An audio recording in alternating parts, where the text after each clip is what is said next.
गुरुदेव जी सादर चरण स्पर्श प्रणाम। पुनः आज के फेसबुक लाइव कार्यक्रम में आप सभी मित्रों का स्वागत है। आज का प्रश्न है, शैव मार्ग क्या है? संपूर्ण जगत में शैव ही शैव हैं। समूची मानवता शिव और शक्ति के पूजन अर्चन में लगी है। गुरुदेव जी शैव संप्रदाय उद्धार के स्थान पर कल्याण का आकांक्षी है। मानवता के विकास क्रम में सनातन धर्म के अनुसार शैव मार्ग की क्या भूमिका है, विस्तार से समझाने की कृपा करें।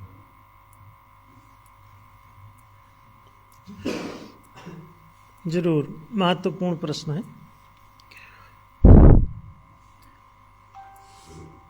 ये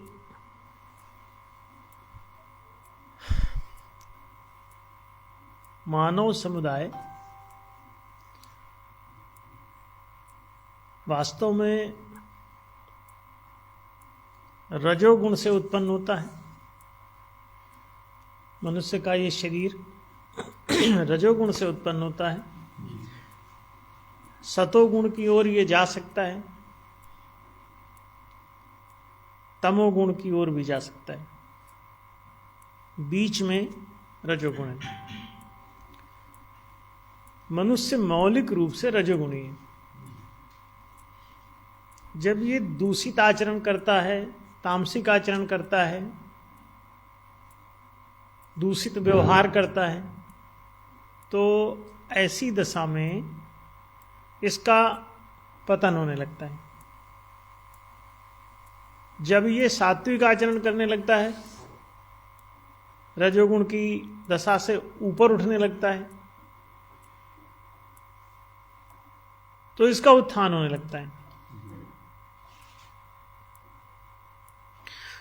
तो मनुष्य के 3 फॉर्मेट होते हैं, 3 इसके स्वरूप हैं। पतित हो गया तो दैत्य हो गया, बीच में रहा तो मानव कहलाता है, उन्नत हो गया तो देवता कहलाता है। तो 3 इसकी दशाएं हैं। गुणात्मक दृष्टि से तामसिक, राजसिक और सात्विक 3 गुणात्मक अवस्थाएं हैं इसकी। अब मनुष्य एक जीव रूप में अपनी कैसी भी दशा बनाने बिगाड़ने के लिए स्वतंत्र है, समझदार है। क्योंकि मनुष्य एक मानसिक प्राणी है। ये तन पर आधारित नहीं है, तन पर आश्रित नहीं है, बल्कि ये मानसिक होने के कारण ये बुद्धिमान है। मन का संबंध बुद्धि से। तो मनुष्य चाहे तो अपनी बुद्धि का उपयोग करके सही गलत का फैसला कर ले, समझ ले, बूझ ले, तदनुसार अपने पतन अथवा उत्थान का चयन करे।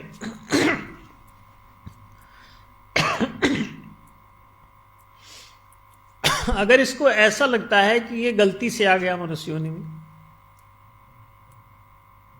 तो ये अपना चुनाव कर सकता है, पीछे जा सकता है, जहां से आया वहां फिर वापस पहुंच सकता है।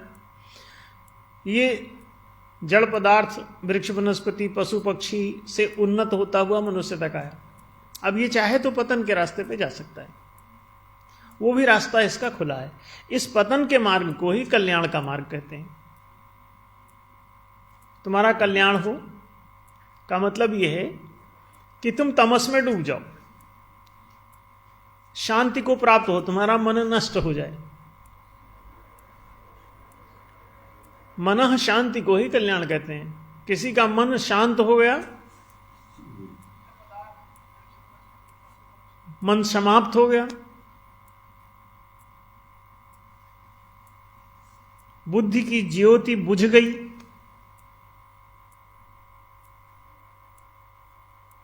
तो वो कल्याण को प्राप्त हो गया।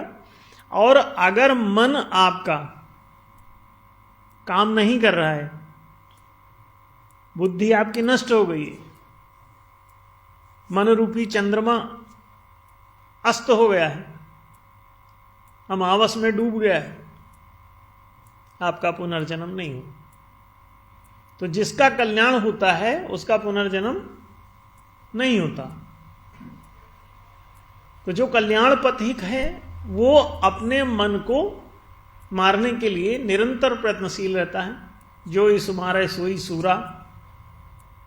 अब ये चाहे सिख धर्म हो, बौद्ध धर्म हो, जैन धर्म हो, जितने भी प्रकार के संप्रदाय पूरी दुनिया में चल रहे हैं, इवन ईसाइयत और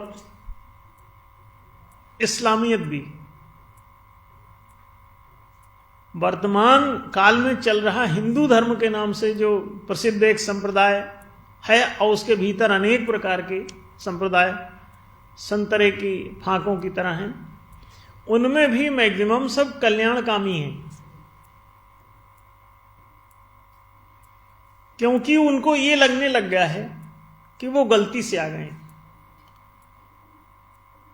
तो ये कल्याण की जो कामना है वो इसी से आती है कि जिस किसी को लगने लगे कि वो गलती से इस मनुष्य के शरीर को प्राप्त हो गया है, वो इससे पीछे जा सकता है। ये चुनाव आपका है, आप पीछे भी जा सकते हैं, नीचे उतर सकते हैं। आप जहां से आए हैं वहीं जड़ता की तरफ से आए थे, चैतन्य की तरफ जा रहे थे, बीच में आपको नहीं जचा, आप पीछे लौट गए। आप देखिए गीता प्रेस गोरखपुर एक कल्याण पत्रिका निकालती है, हिंदुओं का धर्म ग्रंथों का सबसे बड़ा ठेकेदार।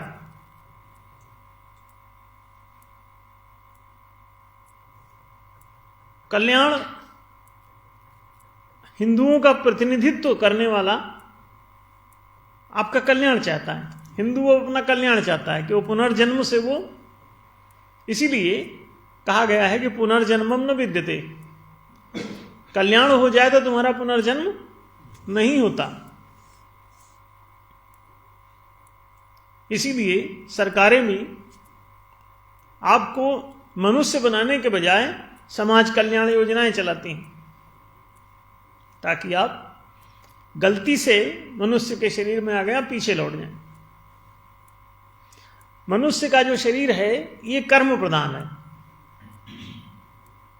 मनुष्य ही एक अकेला ऐसा प्राणी है जो ज्ञान और कर्म दोनों के लिए प्रशस्त है, दोनों के लिए अधिकृत है। आप भगवत गीता में कृष्ण का वचन पढ़ते हैं तो कर्मण्येवाधिकारस्ते, कर्मणि एव अधिकारस्ते।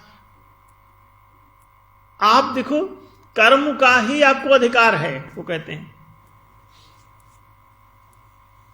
कर्म करने का आपको अधिकार है।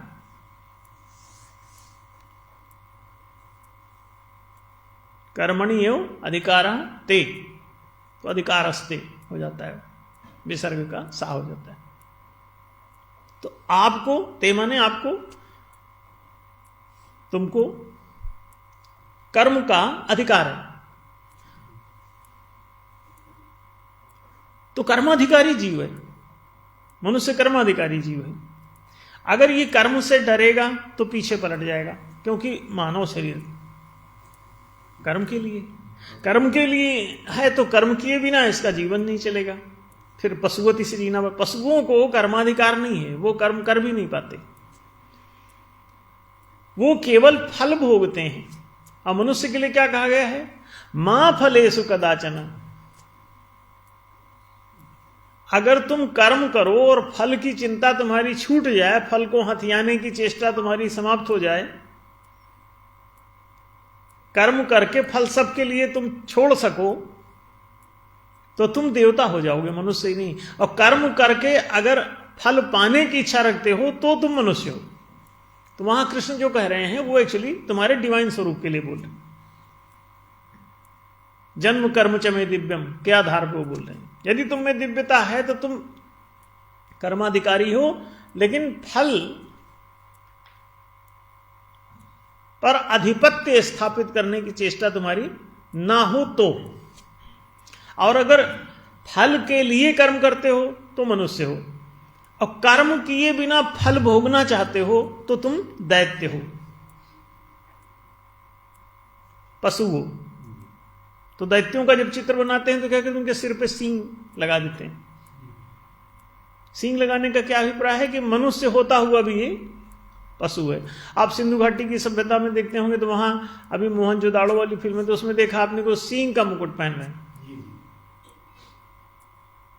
उनके मुकुट में सींग लगा हुआ।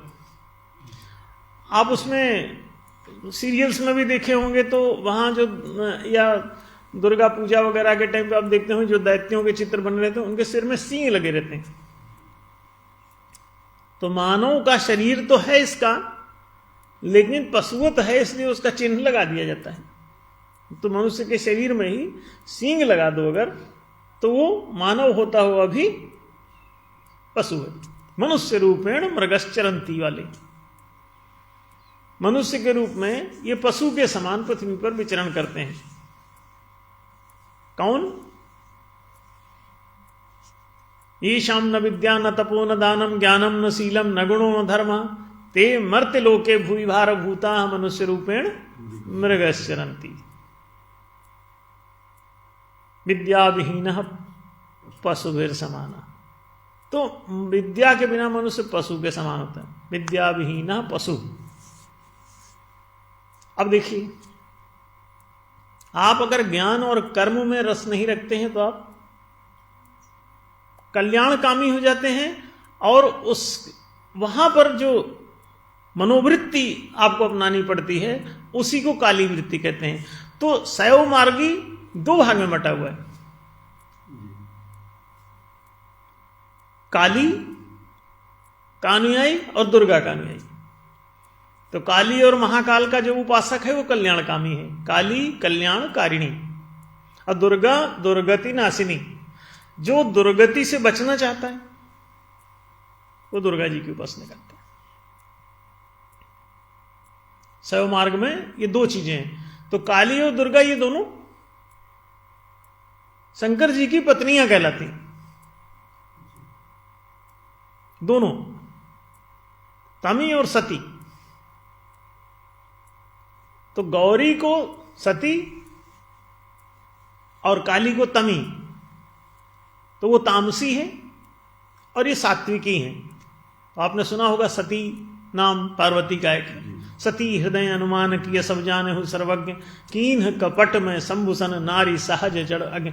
वो जो वहां जो उदाहरण दिया गया सती नाम समझने के लिए आपको हमने ये रामचरितमानस का दोहा बताया था कि आपको ख्याल में आ जाए कि उनका सती भी नाम।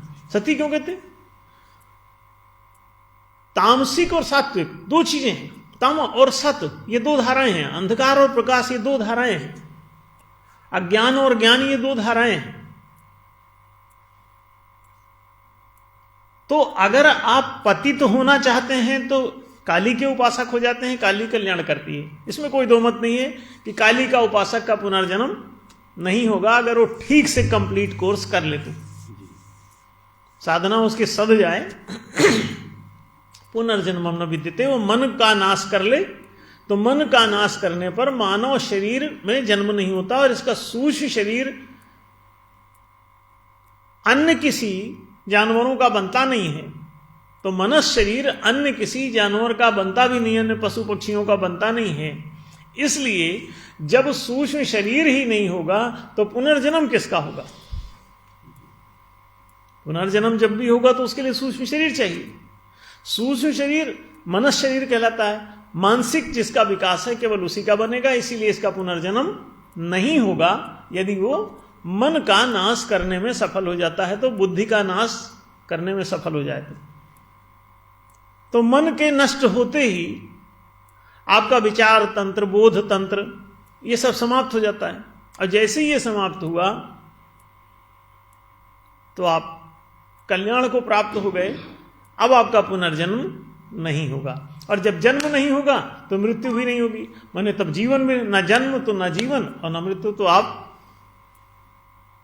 पार हो गए। लेकिन किस तरफ? उस पार नहीं गए, इस पार चले गए। बीच में जीवन धारा बह रही थी, आप जिधर से गए थे उसी तरफ लौट गए, आप आगे नहीं गए। तो अगर आप आगे नहीं जाते हैं तो आप देवता नहीं बन सकते कभी। अगर आप पीछे लौट जाते हैं तो आपका जन्म नहीं होगा, आप खाली हो गए।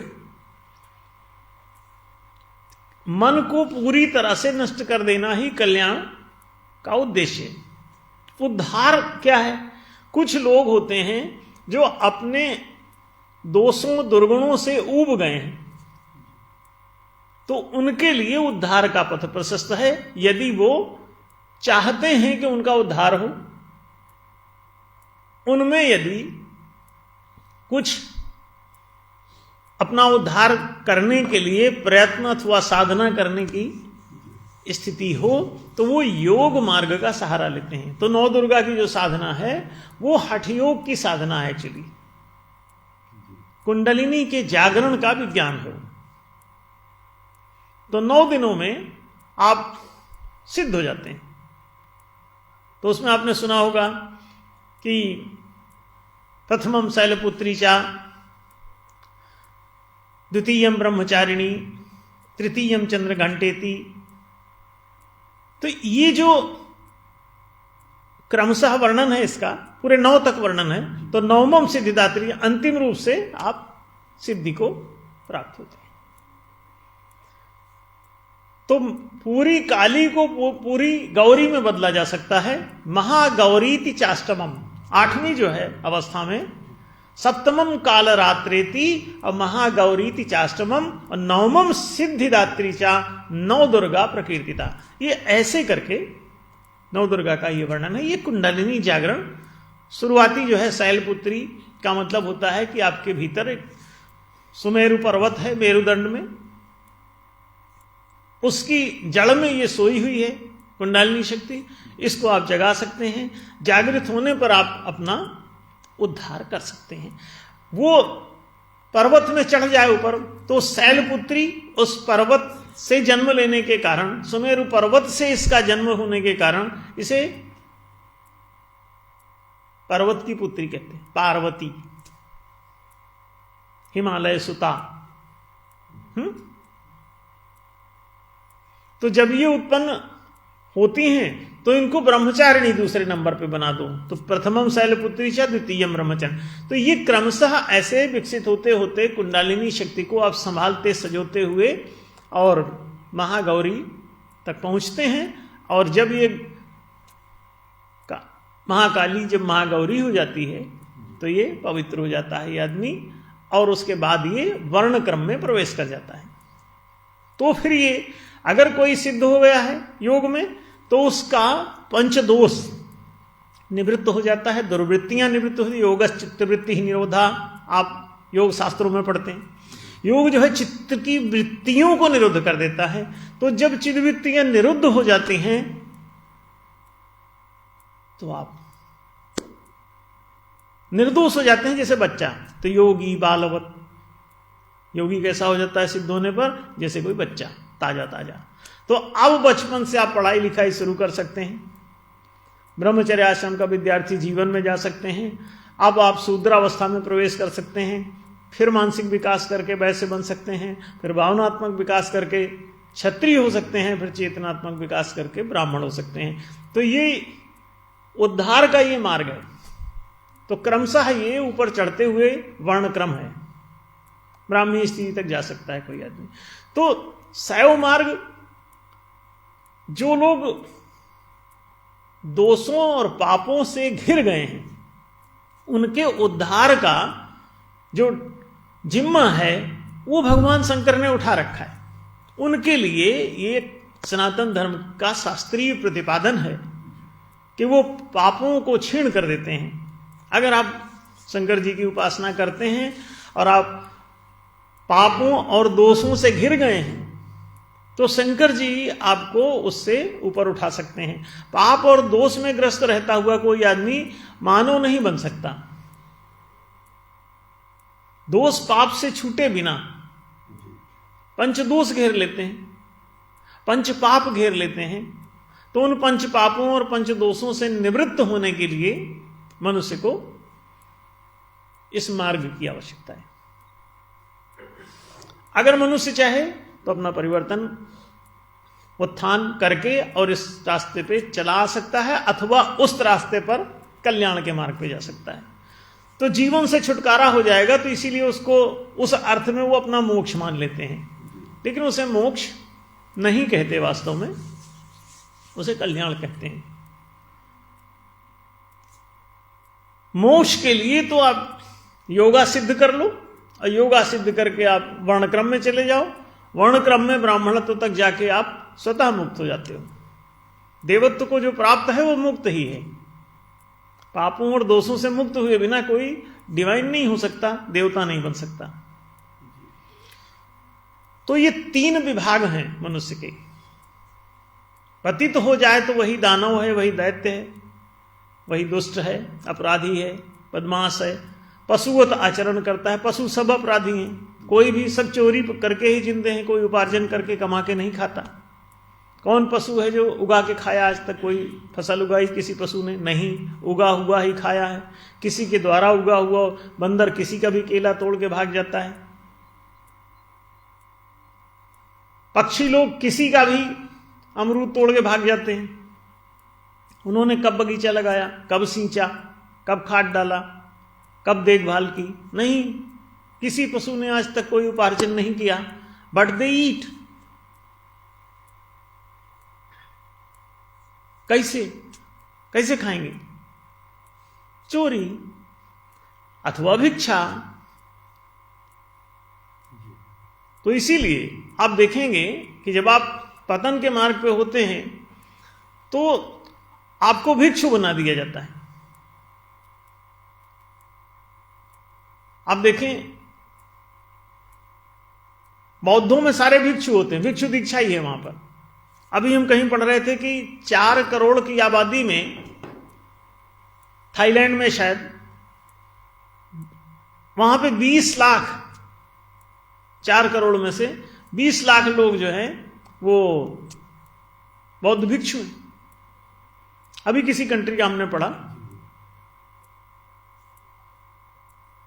अब आप देखिए, गूगल करके मिल जाएगा कि किस देश में क्या स्थिति है, लेकिन अनुपात देखिए, 4 करोड़ में से 20 लाख बौद्ध भिक्षु सिर घुटाए घूम रहे हैं। उनको कमाना कुछ नहीं, सिर्फ खाना है। अभी तो हमने सुना था कि थाईलैंड की सरकार ने मना कर दिया कि हम भाई इतने भिक्षुओं को नहीं पाल सकते, ये अर्थव्यवस्था को पिछड़ा रहे हैं, देश गरीब हो रहा है, उपार्जन करते नहीं, खाना पूरा खाते हैं, कपड़ा पहनते हैं, सड़क का यूज करते हैं, वाहन का यूज करते हैं, सब चीज का यूज कर रहे हैं। हवाई जहाजों में बैठते होंगे, ट्रेन में बैठते होंगे, बस में बैठते होंगे, हर चीज का उपभोग चल रहा है और कर्म कुछ नहीं। तो ये मुसीबत है। इसीलिए आप हमेशा ध्यान रखें कि आप अपना उद्धार चाहते हैं तो हठयोग कीजिए और पवित्र कीजिए अपनी चित्तवृत्तियों को, और पवित्र होकर के वर्णक्रम में आइए, वर्णाश्रम धर्म को स्वीकार कीजिए, मानव बनिए। और मानव बन के अगर ऐसा है कि अपने लिए फल के लिए कमाते हैं तो मानव बने रहेंगे, और कमा करके और सबको खिलाते हैं, सारी दुनिया के लिए कमा के फल छोड़ देते हैं, दे देते हैं, तो देवता हो जाते हैं। जैसे सूरज कोई बिल नहीं भेजता, सिर्फ आपको प्रकाश गर्मी सब देता है, लेकिन बिल नहीं भेजता।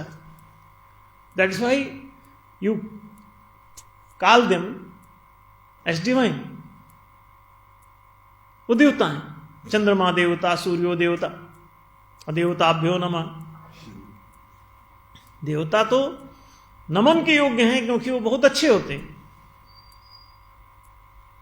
तो जो लोग देवता बनना चाहते हैं उनको कर्मण्येव अधिकारस्ते और मां फलेषु कदाचन, अपने लिए फल मत जुटाओ। विवेकानंद कहता है कि सुख हेतु न गेह बनाओ, किस घर में अमा सकोगे। अपने स्वार्थों की पूर्ति के लिए तुम कब तक संघर्ष करोगे? अरे देवता बनो। तो शैव मार्ग में बहुत शुभ है उन लोगों के लिए कि पशुवत जो हो गए हैं मनुष्य, उनको ऊपर, इसीलिए भगवान शंकर को पशुपतिनाथ भी कहते हैं। एक शायद नेपाल में पशुपतिनाथ का मंदिर भी बहुत बड़ा कोई बना हुआ है, काठमांडू में। हम तो नहीं गए देखे हैं, लेकिन वहां पे है ऐसा। तो आप देखिए पशुपतिनाथ कौन है? भगवान शंकर। उनका एक पशुपतास्त्र भी है, अस्त्र भी उनका एक फेमस है। तो पशुओं के पति वो अगर ना हो तो बताइए उन लोगों का क्या होगा जो पशुवत हो गए हैं? उनका उद्धार या उनका कल्याण, ये दोनों उनके दो रास्ते हैं शंकर जी की। उनका इसीलिए महाकाल भी है और रुद्र भी है। तो महाकाल और महाकाली एक फॉर्मेट है उनका जो कल्याणकारी है, और दुर्गा और रुद्र ये दूसरा फॉर्मेट है उनका जो उद्धारकारी है। आपको योग सिद्ध करवा के, और वो इसीलिए काशी में, उज्जैन, सभी जगह आप इनके दोनों फॉर्मेट देखते हैं। एक वो भांग पीने वालों की श्रृंखला है जो काली के उपासक होते हैं, नशा मांसाहार आदि में लिप्त रहते हैं और मलेच्छता मलिन रहते हैं, नहाते धोते ज्यादा नहीं। और जो योगी जन हैं ये बड़ा स्नान और ध्यान सब चीज में लगे रहते हैं, हठ योग की क्रियाएं करते रहते हैं, और जैसे योग उनका सिद्ध होता है तो उद्धार को प्राप्त हो जाते हैं। योगस्थ होते ही चित्त की वृत्तियां निरुद्ध हो जाती हैं और वो अपने आप को बिल्कुल पवित्र आत्मा जैसा देखते हैं। फिर वो सन्मार्गी हो जाते हैं, धीरे धीरे कर्मठ हो जाते हैं। तो इसीलिए कहा गया है कि योगस्थः कुरु कर्माणि, कृष्ण का एक वचन है भगवद गीता में, योगस्थः कुरु कर्माणि संगम त्यक्त्वा धनंजय। अब तुम योगस्थ हो करके कर्म करो तो योगः कर्मसु कौशलम, तो तुम बहुत कुशलता पूर्वक सब कर्म कर पाओगे, क्योंकि योग कर्मों में कौशल है। तो देखिए ये कितनी बड़ी बात है। शैव मार्ग मनुष्यों के लिए बड़ा कल्याणकारी और उत्थानकारी है। तो कल्याण चाहें तो कल्याण कर लें, वो काली और महाकाल की उपासना करें, और उद्धार चाहें तो दुर्गा जी का, उनकी उपासना करें, उनकी भक्ति करें और उनके द्वारा अपनी दुर्गति को समाप्त करें। दुर्गा दुर्गति नाशिनी। अब काली कल्याणकारिणी। तो दो शंकर जी के ये फॉर्मेट हैं, दो प्रारूप हैं। उन दो प्रारूपों में जहां आदमी जैसा चाहता है, कल्याण का इच्छुक है तो काली की उपासना करे, और उद्धार का इच्छुक है तो वरीता क्रम की तरफ आ जाएगा अगर योग सिद्ध हो जाएगा तो। और अगला जन्म फिर उसका अपने आप, क्योंकि मन उसका विकसित है, मन जो है पवित्र हो गया है योग बल से, तो वो मन अब काम करेगा। तो मनुष्य योनि में अगला जन्म अभिजातस्य पांडवा, बड़े अभिजात के घरों में उत्पन्न होगा वो। तो उसको कितना बढ़िया होगा कि ऊंचे वर्ण के घरों में उत्पन्न हो जाएगा, तो वहां से वो आगे यात्रा प्रारंभ कर देगा। इस जन्म में भी अगर वो पवित्र हो जाता है और अपहरण छोड़ के उपार्जन का मार्ग अपना लेता है, चोरी और भिक्षा छोड़ करके अगर सतमार्ग पे आ जाता है, तो वो वर्णक्रम में चल पड़ेगा। कृषि वाणिज्य राजनीति तो चार में से एक काम करेगा। शूद्र वैश्य क्षत्रिय ब्राह्मण में से कहीं ना कहीं जहां के टेस्ट पास कर जाएगा वहां नियुक्त हो जाएगा। ये वर्ण है, जातियां नहीं, इसका ख्याल रखें। तो शैव मार्ग जो है, अगर मनुष्य का पतन हो गया है तो उसको एक दिशा देने के लिए, उसको उन्नत बनाने के लिए या उसका उद्धार करने के लिए शैव मार्ग सनातन धर्म में एक बहुत ही सुंदर व्यवस्था है। और ये समय के साथ लोग इसको ज़्यादा इस पर बात करते रहें तो ज़्यादा समझ पाएंगे और इसका लाभ उठा पाएंगे। तो बात आपको स्पष्ट हुई होगी।